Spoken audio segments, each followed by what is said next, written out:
Olá, bom dia pra você, tudo bem? Hoje começa o horário de verão. Já acertou o seu relógio? Está na hora do Auto Esporte.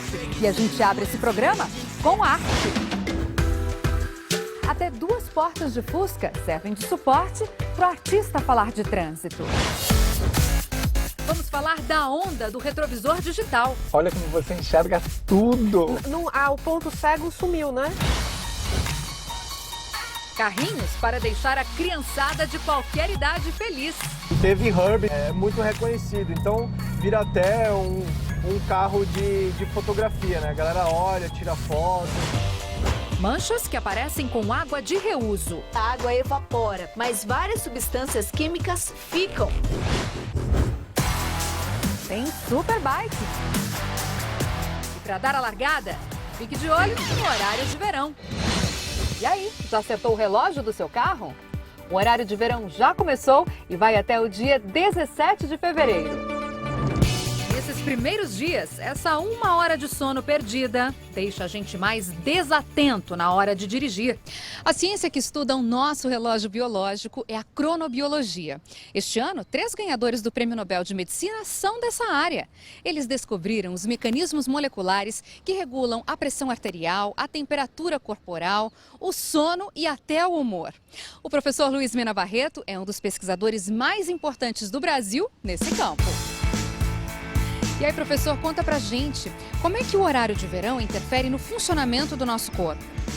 Uma das coisas mais evidentes é o aumento da irritabilidade. Então a pessoa briga mais no trânsito, reclama quando leva uma fechada. Não é à toa que diversas pesquisas mostram um aumento de acidentes de trânsito. As pessoas estão menos atentas, mais irritáveis, reflexos atenuados. No Canadá, um estudo mostrou um aumento de 8% no número de acidentes no dia seguinte à mudança. A Roberta morre de medo de acontecer alguma coisa. Ela fica acabada quando tem que adiantar o relógio. Levanta às 5 da manhã para trabalhar. E como é que seu corpo fica quando você tem que acordar 1 hora mais cedo? Eu fico com mais sono, sim. Tem que redobrar a atenção, né? Você sente dificuldade para dirigir? Tem que abrir o vidro ou ligar o som para tentar não cochilar, né? Ela dirige por mais ou menos meia hora para chegar até a estação onde pega o metrô. Eu procuro andar mais devagar, prestar mais atenção. Esse desconforto dura por quanto tempo? Eu acho que o primeiro mês é mais difícil. Depois melhora um pouco, não que fique 100%. Cada pessoa reage de um jeito. Também tem gente que gosta da mudança. Pra mim, eu acho bom. Tem que acordar mais cedo, sair pra pegar o horário mais fresquinho. Vários países adotam o horário de verão. E essa história começou lá atrás. A primeira tentativa foi para economizar velas em 1784 nos Estados Unidos. Não pegou. O horário de verão começou mesmo na Primeira Guerra Mundial na Alemanha, porque o país queria economizar na produção de carvão. Qual é a dica que o senhor pode dar para que as pessoas possam fazer uma transição mais suave ou rapidamente se adaptar ao horário de verão? O que eu recomendo que as pessoas façam é se conhecer melhor, fazendo, por exemplo, um diário de sono. Quer ver como funciona? Você anota tudo numa tabela. Quando dá aquela canseira e vem o bocejo, o horário em que você foi dormir, quando você acordou e o seu humor ao se levantar. Depois de um mês, você vai saber quanto tempo de sono te faz bem e o melhor horário para você ir para a cama. Agora, para os primeiros dias do horário de verão, a indicação dos especialistas é evitar viagens longas. Mas se o sono bater, para não correr risco algum, o ideal é parar o carro num local seguro e dar aquela cochilada. Agora, se não for possível, ao menos saia para arejar. E só volte a dirigir quando tiver a certeza de que está bem, porque sono e direção não combinam de jeito nenhum.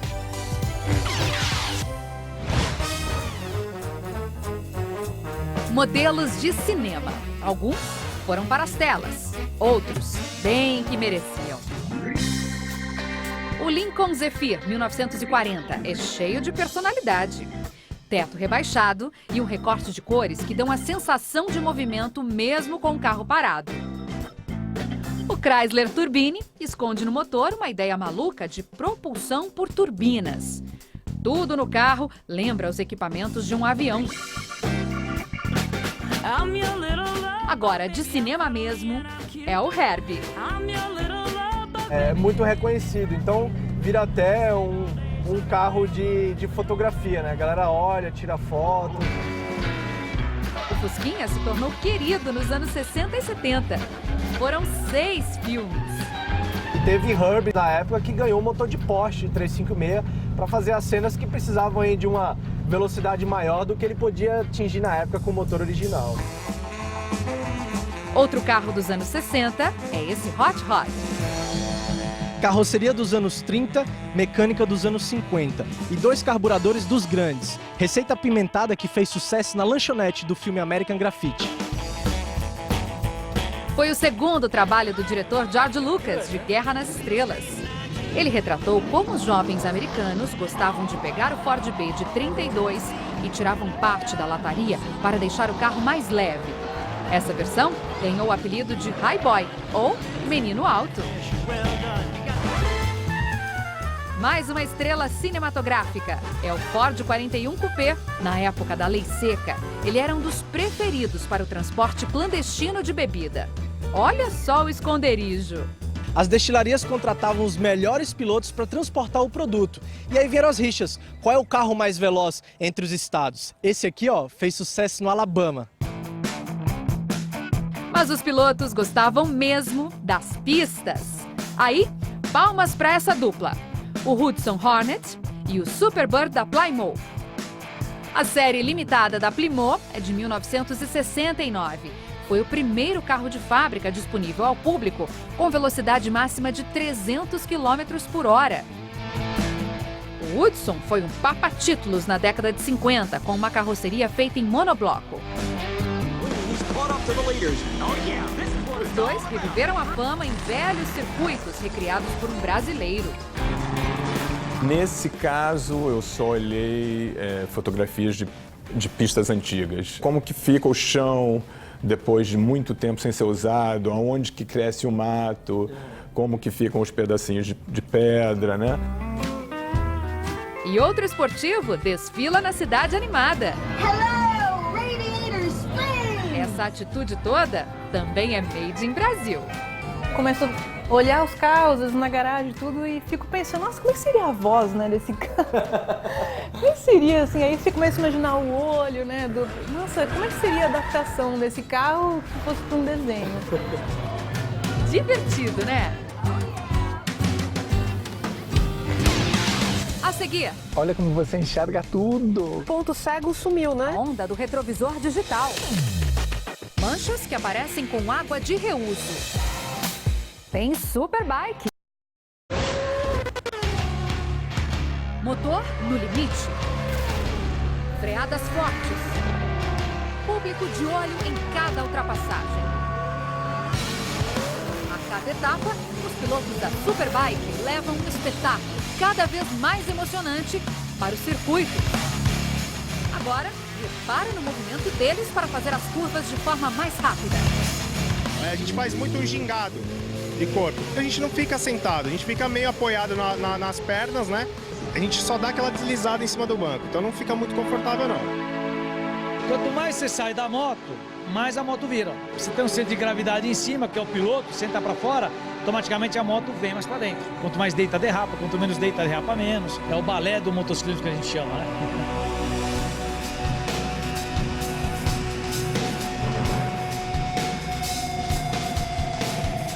E na hora de dividir as curvas, a pista fica pequena. Às vezes dá um totozinho no outro, dá uma esbarrada, é normal. Sendo uma briga limpa assim, é legal de se ver. Manetes ganharam um acessório para evitar esbarrões no freio quando a aproximação é muita. É muito mais seguro, né? E é um plásticozinho, você fala, isso aí não protege, mas protege sim. Para competir, não é só acelerar. Tem que entender o estilo de pilotagem dos adversários. Eric, Berluigi, Barros, os caras vêm, Diego, Faustino, ele vem, a hora que você vacilou, ele enfiou a moto no canto aqui que você fala, meu, onde que vai? Nos ajuda, né? Porque vai nos ensinando, vai mostrando como que a gente pode fazer de uma forma diferente, isso é bem bacana. Normalmente, na reta, a gente fica aqui carenado, apoia aqui o queixo no tanque, chegou na freada, levantou o corpo, para ter um pouquinho também de arrasto e parar mais a moto. E já, se a curva é para a direita, vem com o corpo para a direita um pouco na freada e vai descendo. E aí no meio da curva já vai com o joelho e o cotovelo no chão. Fez a curva, acelerou e já vai aos poucos voltando para em cima da moto. Um S, então você vem aqui, tá, para a esquerda e aí já pula para a direita. Muito mais rápido, né? Eu fiz devagar para vocês entenderem, mas é tipo, tá aqui, já pula para outro lado. A posição muda um pouco em curvas rápidas, curvas mais fechadas, ou mesmo quando o piloto tem que controlar o desgaste do pneu e forçar a tração da roda traseira. O domínio do pêndulo faz toda a diferença na hora de ultrapassar. Às vezes o piloto rápido dá uma errada, você não está esperando ultrapassar ele, mas ele dá uma errada, abre uma chance de você ultrapassar. Isso tem que estar pronto para fazer. Normalmente se estuda, quando você está competindo se estuda. Mas tem as improvisadas também, que você chega, já de bate pronto e passa. Faltam 2 etapas para fechar a temporada. Por enquanto, a classificação é essa. A próxima etapa da Superbike acontece domingo, em Goiânia.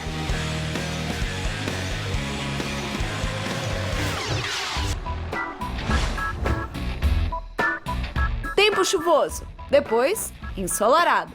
Primavera é assim, mas quando tá aquela secura, aí parece que levanta aquela poeira, né? E um dia só, o carro fica assim, uma tristeza. Tem que lavar, mas como não dá para gastar água à toa, que seja com água de reuso. Aí tem um detalhe imprescindível. Para ser um bom negócio para o carro, o tratamento da água de reuso tem que ser impecável. Caso contrário, podem aparecer manchas. Porque essa água ela pode ter várias substâncias e os próprios componentes do detergente que você usa, você não consegue remover por tratamento simplificado. A ponto de você usar a água, quando ela seca, vão aparecer manchas no carro. Essa bandeja de aço foi lavada com água de reuso de qualidade. E essa aqui com a do borrifador, que teve um tratamento ruim. Olha a diferença. Não parece a mancha de quando nós não tiramos bem o sabão do carro? Com o capô dividido, também testamos. De um lado, sabão mal removido e aqui, água de reuso sem tratamento adequado. As manchas aparecem quando a água evapora. O H2O vai embora, mas várias substâncias químicas ficam. E se isso acontecer muitas vezes, se liga! Aí ela vai começar a atacar a pintura. Algumas dessas substâncias elas podem ficar presas, né, na pintura e você não consegue remover mais por ação mecânica. Na camada de verniz. Isso. Aí você vai ter que usar polimento. Também podem aparecer manchas nos vidros. Água de reuso não é só a da chuva que a gente guarda, é qualquer uma utilizada mais de uma vez. Exemplo, tem gente que usa a mesma água das roupas no chão. Em algumas cidades como São Paulo, isso é lei. Lava rápido, não pode usar água da torneira.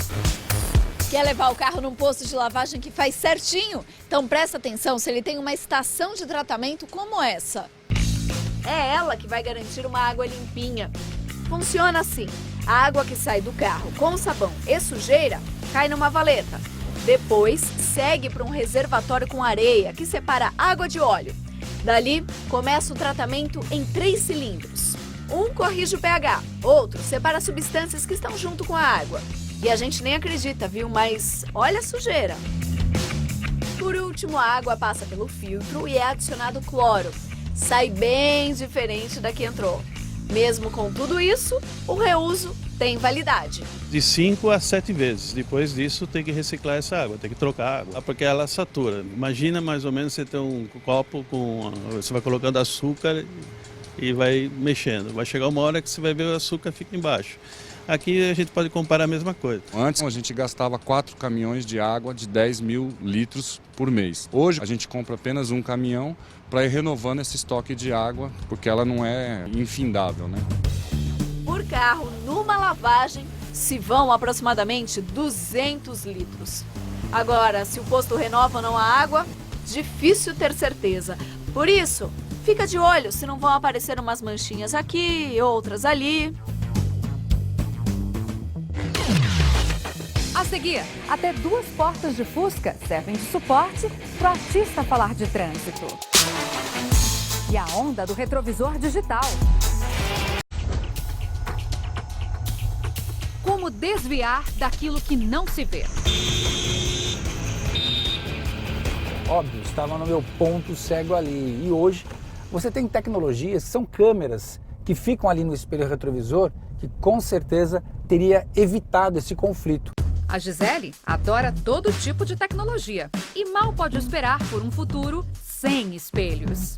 Vamos imaginar que você está indo aqui e você quer mudar de faixa à sua direita, tá bom? Tá bom. Dá seta para a direita. Ah! O que você achou? Olha como você enxerga tudo. O ponto cego sumiu, né? Desapareceu. Esse sistema usa uma câmera que fica embaixo do retrovisor direito. Ela é acionada quando o motorista dá seta para a direita. Ele acaba anulando o espelho retrovisor. Porque ele te dá uma informação muito mais clara, ampla, eliminando, né, muito do ponto cego de tudo que corre à sua direita. Às vezes o obstáculo ele não se esconde nessa faixa próxima do carro. Ele se esconde alguns centímetros ou metros. Não, tanto que às vezes a gente faz esse movimento, né, de ir para frente para conseguir enxergar. Com a câmera você não precisa. Não e olha o tamanho e olha com que nitidez ela te mostra isso. E esses tracinhos são... Quanto que equivale aqui de medida, será? É praticamente o limite do espelho retrovisor. Ou seja, ele enxerga bem mais que o espelho retrovisor. É verdade. Até aqui, ó. Algo que o espelho retrovisor não está conseguindo enxergar, entra na câmera. Vou falar, hein? Depois viver sem isso deve ser difícil, hein?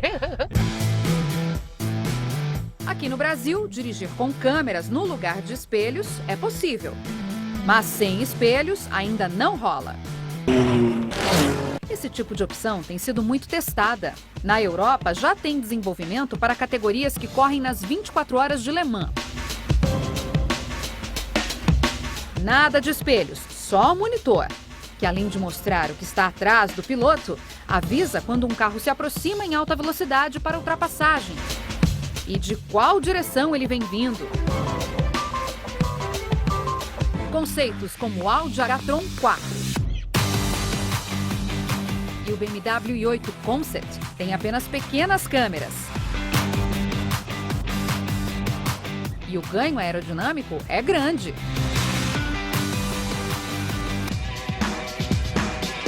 Para a nossa realidade, as opções focam mais na facilidade de estacionar. Tem modelo com câmera 360 graus, por exemplo. Você vai estacionar nessa vaga aqui, ok? Engata ré. E o que você tem para te auxiliar aí? Dá uma olhada aqui, ó. Câmera 360. Aperte esse botão. E agora? Agora eu tô vendo o carro por cima. Então você vai fazer o seguinte, não olha para os espelhos retrovisores. Só para cá? Só para a câmera e estaciona o carro. Ai, Jesus, e se der errado? Tá enxergando bem a guia? Tô, bem preciso mesmo. E eu percebo que você está concentrada só na imagem. Você não está usando os espelhos. Ó, que belezinha, um pouquinho mais. Tocaria. Realmente eu só olhei na 360. Mas a câmera de ré é a mais utilizada e ela pode vir de fábrica ou fazer parte de um kit.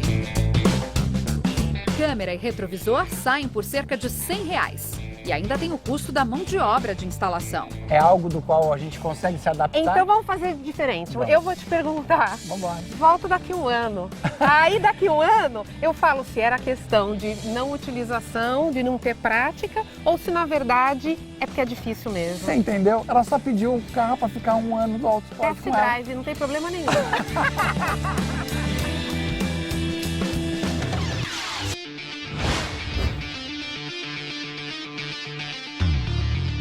Fórmula 1, lá vou eu.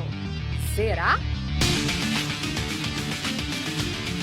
Charles Leclerc está com o título antecipado da Fórmula 2 nas mãos. colocou a faixa de campeão uma etapa antes do final da temporada. O piloto, que integra a escola da Ferrari, fez a lição de casa em Jerez de la Fronteira, na Espanha. Melhor tempo na classificação, a 8ª pole do ano e vitória emocionante na prova 1. Nas últimas voltas, o piloto do carro 1 mostrou sangue frio e resistiu à pressão de Oliver Rowland, da Dance, e do companheiro na prema, Antônio Fuco. Nascido no Principado de Monte Carlo, Leclerc, de 19 anos, fez uma campanha impecável no ano. Em 2016, foi campeão na GP3. Especula-se que o caminho dele pode ser a Sauber, que assinou contrato para usar motores Ferrari atualizados a partir do ano que vem. E os tempos surpreendentes de Leclerc durante a janela de testes da Fórmula 1 em agosto, na Hungria, podem dar um empurrãozinho para estar na principal categoria do mundo em 2018. Ele ficou entre os melhores.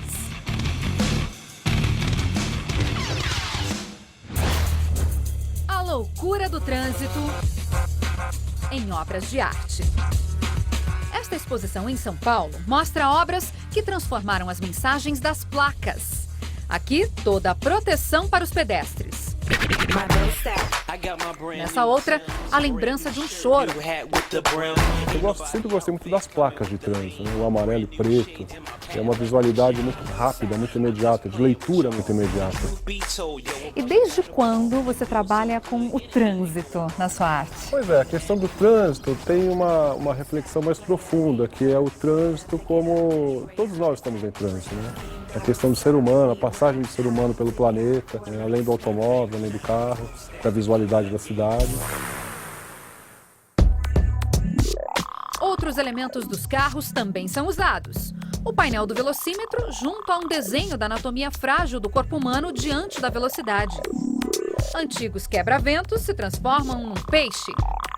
2 portas de Fusca servem de suporte para o artista falar de trânsito. Eu sempre gostei muito de carro, né? O automóvel, o design, né? A potência do motor, né? As cores, isso sempre me chamou muita atenção. Agora, fazer uma ambulância sem rodas, ela vai socorrer quem, Celso? Pois é, na verdade é uma brincadeira essa instalação, né? A questão da emergência, da velocidade que as pessoas passam pela cidade, né? Do ir e vir, né? São as bulas do remédio com alguns elementos da minha obra, né? E por que não colocar rodas, então, na ambulância? Pois é, porque não é realmente para andar, é para ser contemplada. E aí, gostou do programa?